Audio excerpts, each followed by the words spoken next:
नमस्कार। सुबह 10 बजे के समाचारों में आप सभी का स्वागत है। मैं हूं बरखा बली। समाचारों में सबसे पहले हेडलाइंस।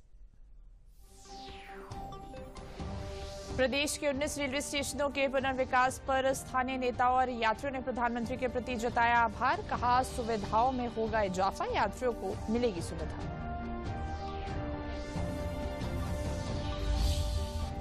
मुख्यमंत्री योगी आदित्यनाथ ने विपक्ष पर सांस्कृतिक पहचान को नजरअंदाज करने का लगाया आरोप। कहा, पिछली सरकारों ने आतंकवाद पर बरती नरमी, जिसका हो रहा नुकसान।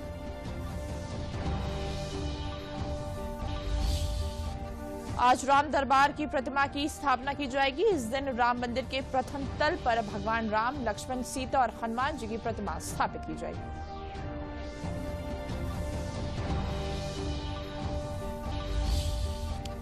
इंडो नेपाल सीमा में पाकिस्तानी और बांग्लादेशियों की घुसपैठ को लेकर मिले इनपुट के बाद एसएसबी ने संभाला मोर्चा। बॉर्डर पर की जा रही है सघन चेकिंग, जांचे जा रहे कागजात। और उत्तर प्रदेश में देर रात आई तेज आंधी, तूफान और बारिश ने तबाही मचा दी, जिसमें 54 लोगों की मौत हो गई। जिला प्रशासन तूफान से हुए नुकसान के आकलन में जुट गया है।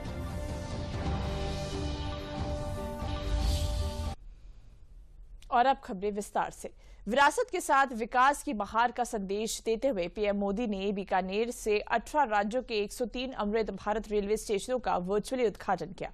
उन्होंने इन्हें विकसित भारत मिशन की तस्वीर बताया, जो आधुनिकता और सांस्कृतिक पहचान का मेल है। विकास भी, विरासत भी, इस मंत्र का इन अमृत भारत रेलवे स्टेशनों पर उसका नजारा साफ साफ दिखाई देता है।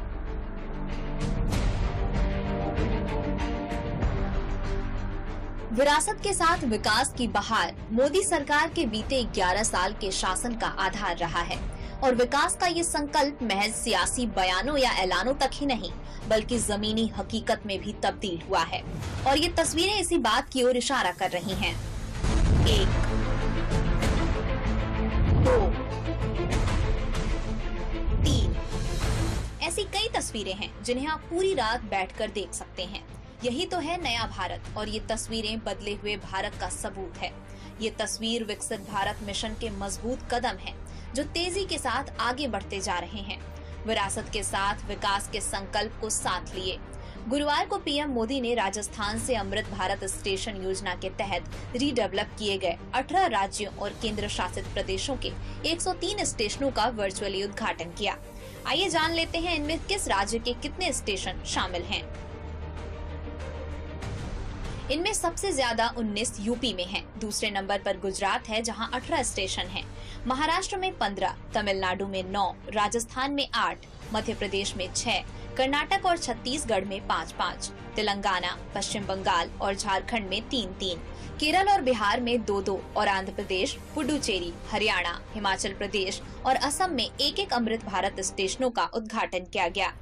100 से अधिक अमृत भारत स्टेशन बनकर के तैयार हो गए। सोशल मीडिया पर भी लोग देख रहे हैं कि इन रेलवे स्टेशनों का पहले क्या हाल था और अब कैसे इनकी तस्वीर बदल गई है। विकास भी, विरासत भी, इस मंत्र का इन अमृत भारत रेलवे स्टेशनों पर उसका नजारा साफ साफ दिखाई देता है। अमृत भारत स्टेशन योजना के तहत रीडेवलप किए गए इन स्टेशनों में भारतीय रेलवे के मॉडर्नाइजेशन पर जोर दिया गया है। इसके जरिए रेलवे स्टेशनों को एडवांस पैसेंजर सुविधाओं और रीजनल आर्किटेक्चर इंटीग्रेशन के साथ लैस किया गया है। प्रधानमंत्री नरेंद्र मोदी ने कल बरेली के भी 2 रेलवे स्टेशन इज्जतनगर और बरेली का उद्घाटन किया है। इन अमृत रेलवे स्टेशन पर आम यात्रियों के लिए बेहतर सुविधाएं उपलब्ध कराई गई हैं, जिनमें एक्सीलेटर के साथ ही लिफ्ट की सुविधा, आधुनिक वेटिंग रूम के साथ साथ अन्य सुविधा भी रेल यात्रियों को मिलेगी। इन रेलवे स्टेशन पर अंतर्राष्ट्रीय स्तर की अन्य सुविधा भी यात्रियों को मिलेगी।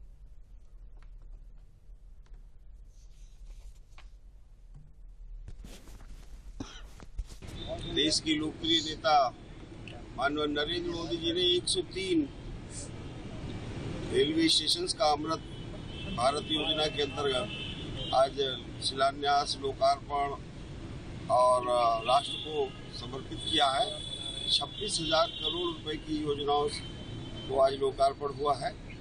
मैं बरेली की जनता की ओर से माननीय प्रधानमंत्री जी को बहुत बहुत बधाई, शुभकामनाएं देता हूं।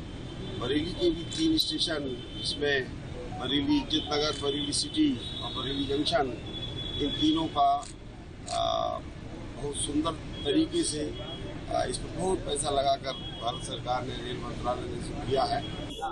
इज्जत नगर के हमारे टोटल 4 स्टेशन है जो अभी अमृत भारत स्टेशन योजना के अंतर्गत विकसित हुए हैं। इसमें बरेली के 2 स्टेशन शामिल हैं, बरेली सिटी और इज्जत नगर स्टेशन। इसके अलावा 2 हमारे और उजानी और हाथरस सिटी स्टेशन है। वहाँ पर भी एक समान तरह का कार्यक्रम आयोजित कर इनको वर्चुअली प्रधानमंत्री द्वारा लोकार्पण कराया गया है। चेंज हुआ है, काफ़ी अच्छा लग रहा है, काफ़ी अच्छी सुविधाएं हैं। टिकट मिलने में कोई समस्या नहीं आती है, एक खुद ही जनरेट भी हो जाता है और साथ ही साथ जल्दी मिल भी जाता है, खुद ही जनरेट भी हो जाता है, ऑनलाइन भी मिल जाता है। बदायूं में अमृत योजना के तहत 364 करोड़ रुपए की लागत से पुनर्निर्मित किए गए उजानी रेलवे स्टेशन का वर्चुअल उद्घाटन प्रधानमंत्री मोदी ने किया, जिसका सजीव प्रसारण केंद्रीय राज्य मंत्री बीएल वर्मा की उपस्थिति में बदायूं शहर वासियों को दिखाया गया। केंद्रीय राज्य मंत्री बीएल वर्मा ने कहा कि भारतीय रेल यात्रियों को ज्यादा से ज्यादा सुविधाएं उपलब्ध कराने के उद्देश्य से देश के सभी स्टेशनों को मॉडल स्टेशन बनाने का काम किया जा रहा है। इसमें बदायूं के 2 स्टेशन भी शामिल हैं।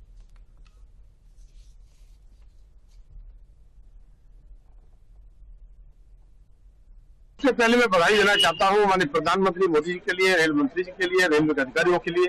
उन्होंने बरेली मंडल के रेलवे स्टेशन चुने पहली सूची में, उसमें उजानी का नाम भी है।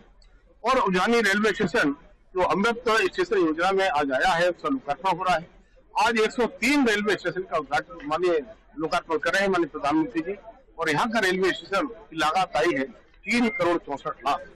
3 करोड़ 64 लाख से समयबद्ध तरीके से क्वालिटी के साथ में जिस तरह से इसका वास्तव में जिस तरह से आधुनिकीकरण किया गया है। आज आप देखेंगे गेट से लेकर के इसका वेटिंग रूम हो, चाहे हमारा शौचालय हो, हमारा एरिया हो, प्लेटफार्म हो, सभी एक से बढ़कर एक इसमें सारी सुंदर व्यवस्थाएं हैं। तो मैं आज के इस अवसर पर इस क्षेत्र की जनता को बधाई देता हूं। सिद्धार्थनगर रेलवे स्टेशन सहित देश के 103 स्टेशनों का प्रधानमंत्री नरेंद्र मोदी द्वारा वीडियो कॉन्फ्रेंसिंग के माध्यम से उद्घाटन किया। इनमें जनपद सिद्धार्थनगर का रेलवे स्टेशन भी शामिल है। ये स्टेशन काफी पुराना हो चुका था तथा मूलभूत सुविधाओं से वंचित था। सांसद जगदम्बिका पाल की पहल से सिद्धार्थनगर रेलवे स्टेशन का कायाकल्प होना संभव हुआ। वहीं कार्यक्रम में डीआरएम रेलवे गौरव अग्रवाल ने बताया कि इस स्टेशन में कायाकल्प के लिए 10 करोड़ 92 लाख लागत लगा है। इसमें बहुत सी सुविधाएं यात्रियों को दी गई हैं।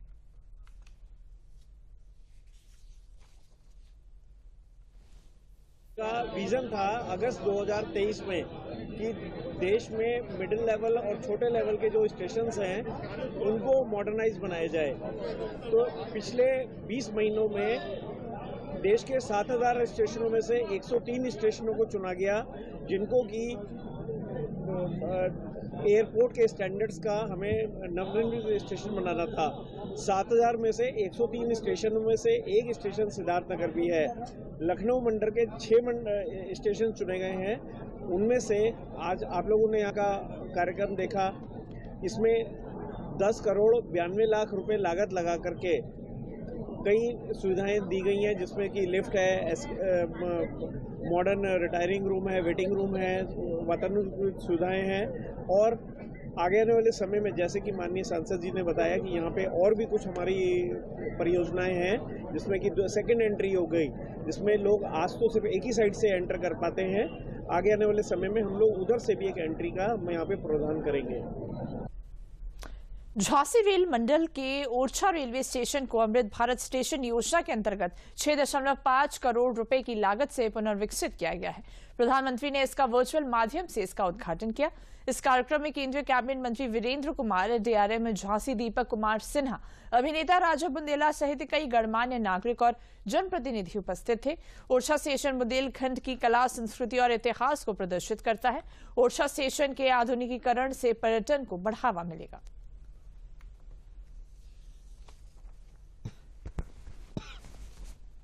आदरणीय प्रधानमंत्री नरेंद्र मोदी जी के नेतृत्व में आज 103 स्टेशनों का जो लोकार्पण का कार्यक्रम किया गया, उसमें ओरछा का हमारा स्टेशन भी है, जिसमें कला भी है, संस्कृति भी है, जिसमें भगवान राम की रामायण से जुड़े हुए, उनके जीवनी से जुड़े हुए चित्रों का प्रदर्शन भी है।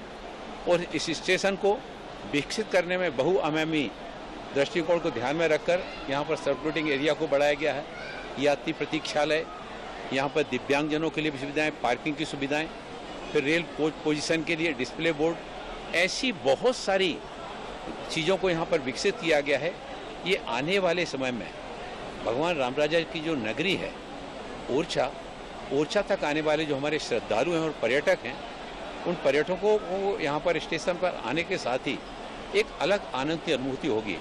आज मेरी डीआरएम महोदय जी से चर्चा हुई कि यहाँ पर स्टेशन पर उद्घोषणा के बाद में भगवान राम के भजनों की प्रस्तुति जो है ना, वो इस स्टेशन पर की जाए, ताकि जो भी व्यक्ति आता है, आते साथ ही भगवान राम के जीवन के अनुभूति का उसको एहसास हो कि हम भगवान की नगरी में यहाँ पर आए। प्रधानमंत्री नरेंद्र मोदी ने सहारनपुर के अमृत भारत स्टेशन का वर्चुअली उद्घाटन किया। एलईडी स्क्रीन पर बीकानेर से प्रधानमंत्री के कार्यक्रम का लाइव प्रसारण किया गया। राज्य मंत्री ब्रिजेश सिंह, महापौर डॉक्टर अजय सिंह और विधायकों सहित कई जनप्रतिनिधियों ने संबोधित किया। उन्होंने कहा कि 10 साल पहले तक स्टेशन काफी पिछड़ा हुआ नजर आता था। देश में जब से भाजपा की सरकार बनी है, देश के स्टेशनों को विश्व स्तरीय बनाने का काम शुरू हुआ है।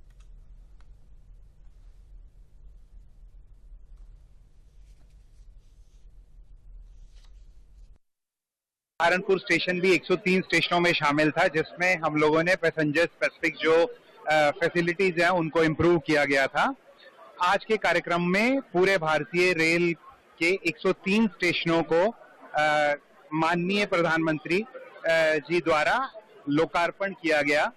अमृत भारत स्टेशन योजना में मेनली हम लोगों ने पैसेंजर स्पेसिफिक जो फैसिलिटीज हैं उनकी तरफ ध्यान दिया था। जैसा कि सहारनपुर स्टेशन को ही देखें तो यहाँ पे वेटिंग हॉल, उसके बाद सर्कुलेटिंग एरिया, पार्किंग, टिकटिंग वाला एरिया जो है, रिटायरिंग रूम्स जो है, प्लेटफॉर्म का जो सरफेस है, उसको सबको इम्प्रूव किया गया था। ये सारे कार्य जो हैं 15 करोड़ की लागत से कंप्लीट किए गए हैं। मोदी जी और केंद्र सरकार के माननीय रेल मंत्री श्री अश्वनी वैष्णव जी के द्वारा देश के 103 रेलवे जिनका सौंदर्यीकरण भारत अमृत सौंदर्यीकरण योजना में हुआ है, उसके निमित्त आज सहारनपुर रेलवे स्टेशन के सौंदर्यीकरण का कार्य भी पूर्ण होने के बाद बीकानेर राजस्थान की धरती से प्रधानमंत्री जी ने वर्चुअली वहां से इसका उद्घाटन किया है।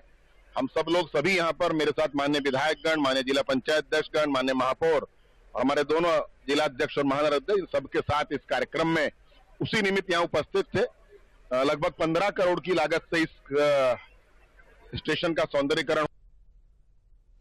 रेल मंत्रालय की ओर से अमृत भारत स्टेशन योजना में रेलवे स्टेशन का कायाकल्प और वहां पर यात्रियों के लिए सुविधाएं विकसित की जा रही हैं, जहां पर रेलवे ने अमृत भारत स्टेशन योजना में करोड़ों रुपए के विकास कार्य कराए हैं। पीएम मोदी ने वर्चुअल माध्यम से प्रयागराज रेलवे मंडल के करछना रेलवे स्टेशन का वर्चुअल लोकार्पण किया, जहां पर ऑपरेशन सिंदूर के बैनर के माध्यम से आम जनता को संदेश देने का काम किया गया है। उसके बाद केंद्रीय मंत्री अनुप्रिया पटेल ने रेलवे स्टेशन का लोकार्पण किया।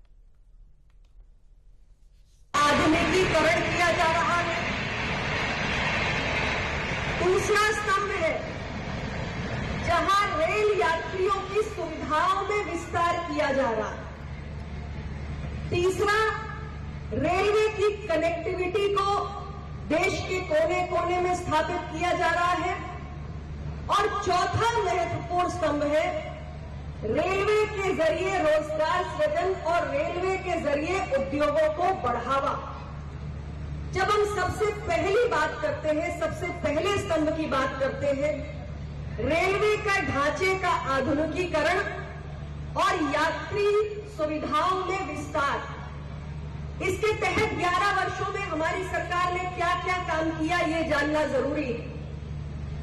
आज जब हम रेलवे के आधुनिकीकरण की बात करते हैं तो पूरे देश के अंदर लगभग 100% जो हमारी रेलवे ट्रैक्स है उनका इलेक्ट्रिफिकेशन हमारी सरकार के कार्यकाल में संपन्न हो चुका है।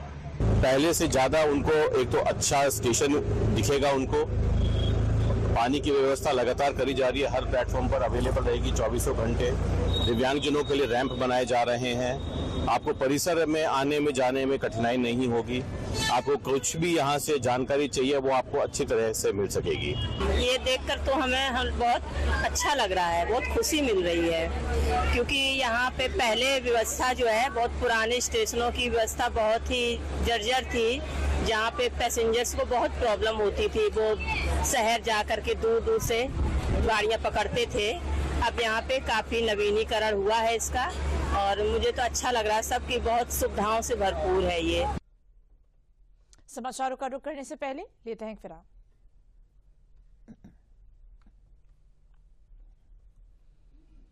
Hey girls! Congratulations! आज तो पार्टी चाहिए। चैंपियन के साथ सेल्फी लेंगे।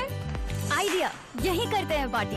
Pizza party. ये चल अपना कार्ड और पिन दे। मेरे कार्ड की डिटेल्स मैं खुद ही डालूंगी। आरबीआई कहता है अपना पिन, ओटीपी, सीवीवी या इंटरनेट बैंकिंग पासवर्ड किसी के साथ शेयर ना करें। ऑनलाइन बैंकिंग सिर्फ अपने कंप्यूटर, मोबाइल और सिक्योर नेटवर्क से करें।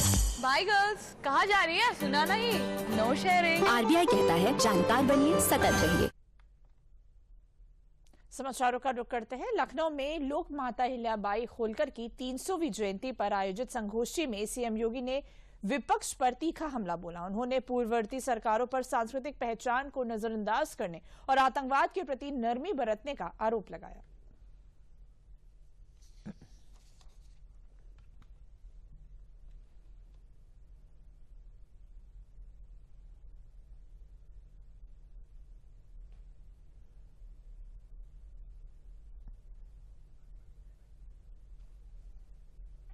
पंचायती राज मंत्री ओम प्रकाश राजभर ने आजमगढ़ के महाराजगंज विकास खंड में महिला स्वयं सहायता समूह द्वारा स्थापित आजीविका स्वरोजगार सेंटर का उद्घाटन किया। उन्होंने कहा कि पिछले 8 वर्षों में विकास की नई तस्वीर लिखी जा रही है। पहले ग्रामीण क्षेत्रों में सिंगल रोड, फिर डबल रोड और अब 4 लेन एक्सप्रेसवे का निर्माण हो रहा है। देश में और ग्रामीण क्षेत्रों में हो रहे विकास को हमें विकास के नजरिए से देखना चाहिए। आजादी के बाद देखेंगे तो पिछले 10 वर्षों में पहले रेलवे स्टेशनों पर चूहे कूदते थे और रेलवे स्टेशन विकास की नई इबारत लिख रहा है। उन्होंने कहा कि पहले 98% लोग खुले में शौच जाते थे और अब 90% से अधिक लोग सरकार द्वारा बने शौचालय का प्रयोग कर रहे हैं।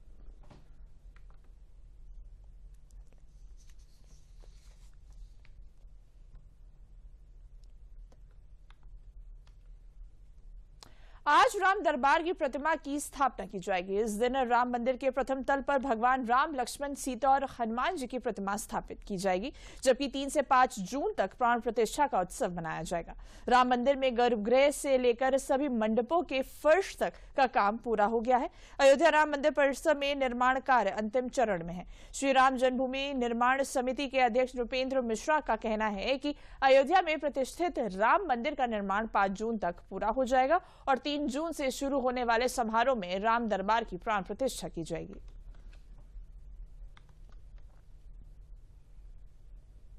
वाराणसी के विश्व प्रसिद्ध संकट मोचन मंदिर के महंत श्री विशंभर नाथ मिश्र के भेलुपुर थाना अंतर्गत स्थित आवास से घरेलू नौकरों ने करोड़ों की चोरी की थी। पुलिस मुखबिरों की सूचना पर चोरी के माल का बंटवारा करते समय मुठभेड़ में सभी को गिरफ्तार कर लिया गया। अपराधियों ने पुलिस पर फायर किया। जवाबी कार्रवाई में 3 अपराधियों के पैरों में गोली लगी है। अपराधियों ने चोरी में शामिल होने को कबूल किया है।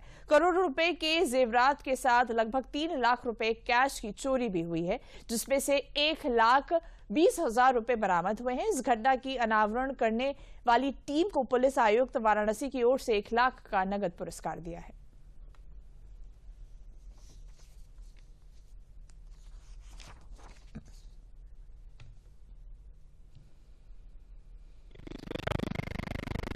ऑपरेशन सिंदूर की सफलता पर सेना के शौर्य के अभिवादन के लिए अमरोहा में जश्न ऑपरेशन सिंदूर के अंतर्गत ऑल इंडिया मशवरा एवं कवि सम्मेलन का आयोजन किया गया।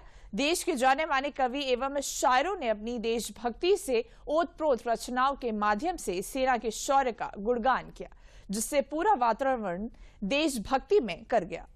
कवियों ने अपनी प्रस्तुतियों से सेना के साथ कर्नल सोफिया कुरैशी व विंग कमांडर व्योमिका सिंह के शौर्य की भी जमकर प्रशंसा की। इस मौके पर बड़ी संख्या में लोगों ने इस देशभक्ति कार्यक्रम का खूब आनंद लिया।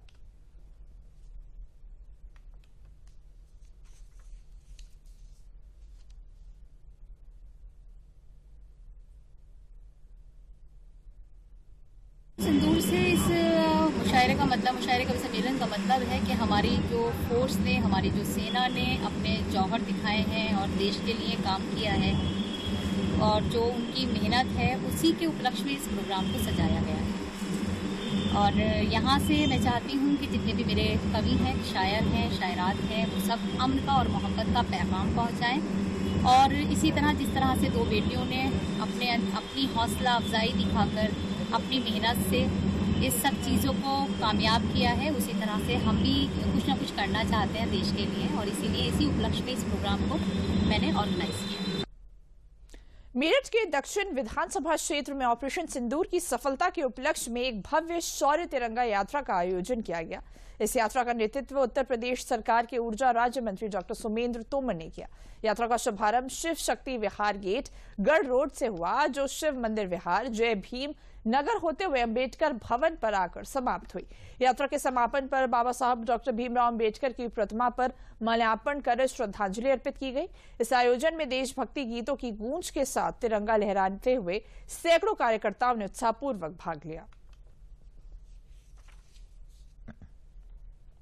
देखिए, हम लोग बाबा साहब भीमराव अंबेडकर जी, उनके बताए हुए संविधान पर देश के यशस्वी प्रधानमंत्री माननीय मोदी जी के नेतृत्व में हम लोग विश्व गुरु हमारा देश बने।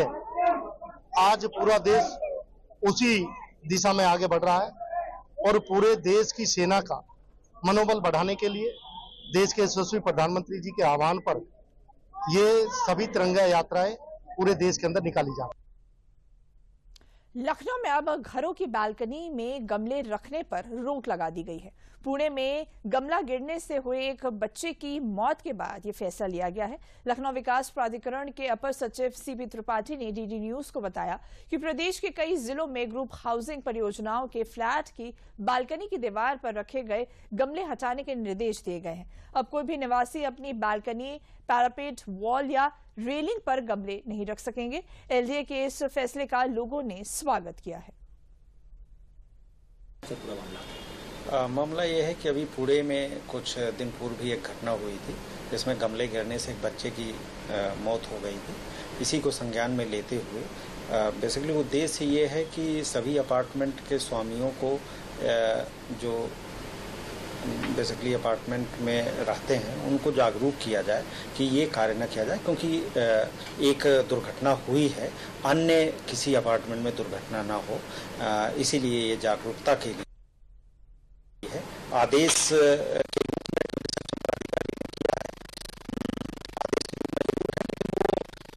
फतेहपुर में देर रात आई तेज आंधी तूफान और बारिश ने तबाही मचा दी। बिंदकी तहसील क्षेत्र के नंदापुर गांव में 16 वर्षीय छात्रा के ऊपर पेड़ गिरने, गाजीखेड़ा गांव में दीवार ढहने से बुजुर्ग दंपति व मुयुद्दीन पर गांव में 50 वर्षीय व्यक्ति की छत से गिरकर मौत हो गई है। वहीं सदर तहसील क्षेत्र के पैनाकला गांव में एक 80 वर्षीय बुजुर्ग मूजीलाल की दीवार व टीन शेड गिरने से दबकर मौके पर मौत हो गई। बिंदकी कोतवाली क्षेत्र के ही चकोलिया गांव दीवार ढहने से गर्भवती महिला व पति गंभीर रूप से घायल हो गए, जिनको उपचार हेतु सामुदायिक स्वास्थ्य केंद्र बिंदकी में भर्ती कराया गया है। साथ ही बिंदकी क्षेत्र के ही बहरौली गांव में निर्माणाधीन दीवार ढहने से 1 दर्जन पशुओं की भी मौत हो गई है। फिलहाल जिला प्रशासन तूफान से हुए नुकसान के आकलन में जुट गया है।